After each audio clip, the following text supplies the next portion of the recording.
ஸ்ரீ குருப்யோ நமஹ. தெய்வத்தின் குரல் மூன்றாம் பகுதி 217வது தலைப்பு.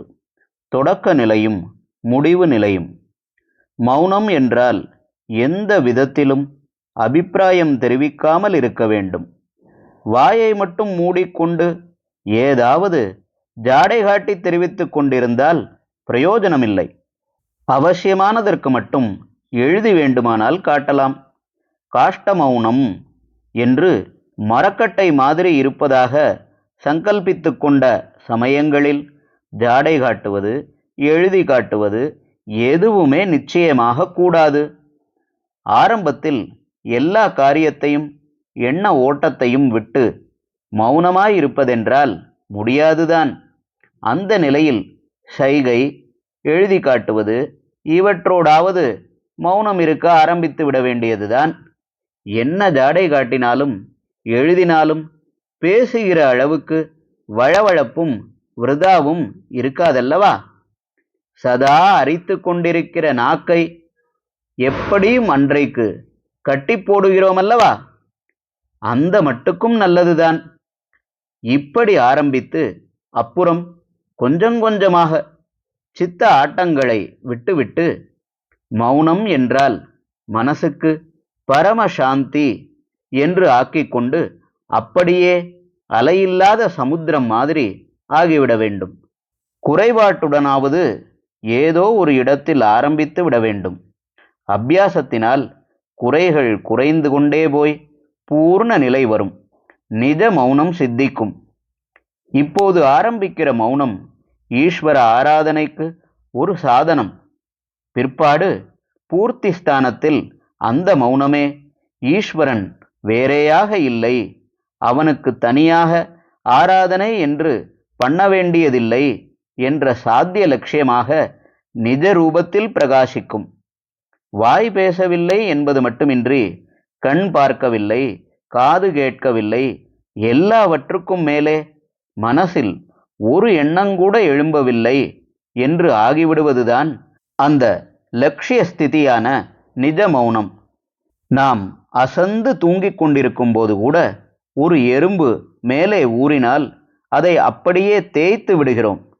கொஞ்சம் குளிர்காற்று அடித்தால் போர்வையை இழுத்து போர்த்தி கொள்கிறோம். பக்கம் மாற்றி படுக்கிறோம். காலமே, அதாவது காலையில் எழுந்திருக்கிற போது நமக்கே இது எதுவும் ஞாபகம் இருப்பதில்லை. அதாவது இந்த விஷயங்கள் பூர்ணமாக நம் பிரஜைக்கு எட்டாமலே இப்படியெல்லாம் பண்ணியிருப்போம். ஆனாலும் அந்த தூக்க நிலையில் கூட ஷரீராபிமானம் போகாததால் தான் ஷரீர ரட்சணைக்காக இந்த காரியங்களை பண்ணியிருக்கிறோம்.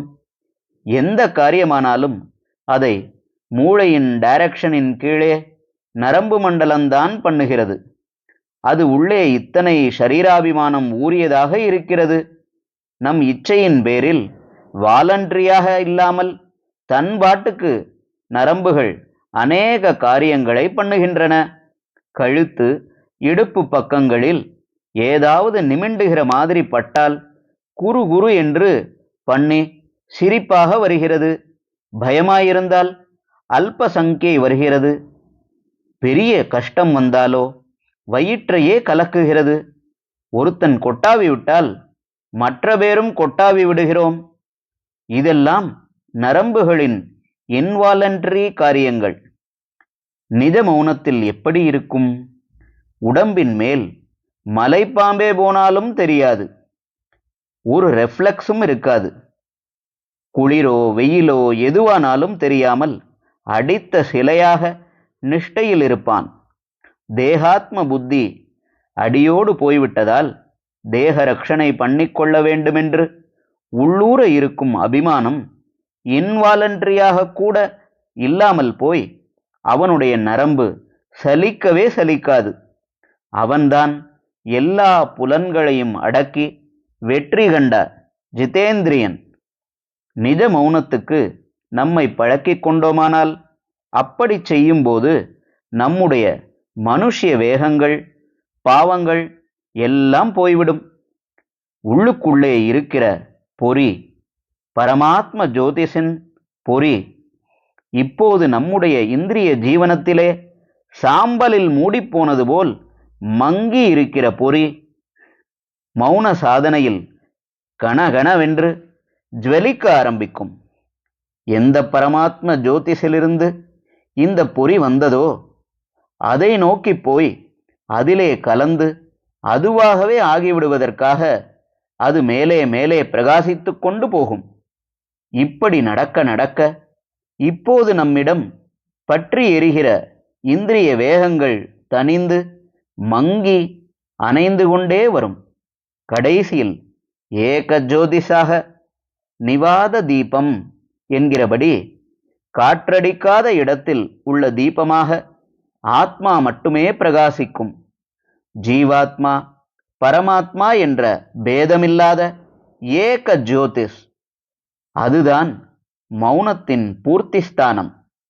ஜலத்தை கலக்கு கலக்கென்று கலக்கிக் கொண்டிருந்தால் அதற்குள்ளே இருக்கிற ஒரு முத்து எப்படி தெரியும்? நாம் அநேக எண்ணங்களால் மனசை கலக்கிக் கொண்டிருப்பதால் தான் உள்ளே இருக்கும் ஆத்மா என்ற முத்து தெரியவில்லை. எண்ண அலைகளையெல்லாம் நிறுத்திவிடுவதுதான் நிஜ மௌனம். அதற்கு உபாயமாயிருப்பது இப்போது நாம் அனுஷ்டிக்க வேண்டிய வாய் மௌனம். யோக சாம்ராஜ்யத்துக்குள்ளே பிரவேசிப்பதற்கு முதல் வாசலே மௌனம்தான் என்று ஆச்சாரியால் விவேக சூடாமணியில் சொல்லியிருக்கிறார். யோகஸ்ய பிரதமம் துவாரம் வாங்நிரோதஹ. ஸ்லோகம் 367. ஹரஹர சங்கர ஜெய ஜெய சங்கர. தெய்வத்தின் குரல் மேலும் ஒலிக்கும்.